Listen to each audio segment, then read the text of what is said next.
Hello, and welcome to the LaPointe Urban Homestead.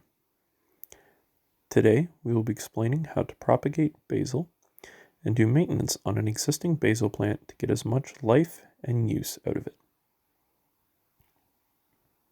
To properly trim a basil plant, you must first find out how far back you would like to trim, and then you will need to find the joint where either a set of adult or larger leaves can be found. Once this section of the plant is found, and using a set of clean tools, simply cut the stem. From here, the two sides of where it was cut will then branch out in a Y from that cut, becoming bushier.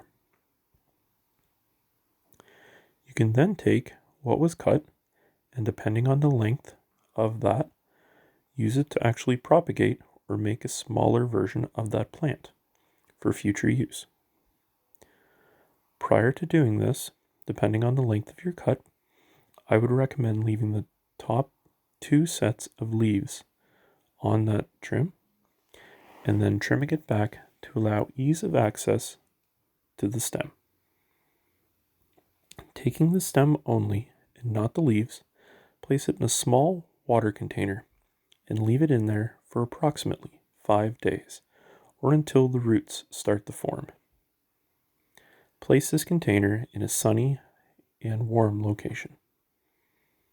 After about 5 days, your plants will then be ready to transplant into a larger pot and continue its growth.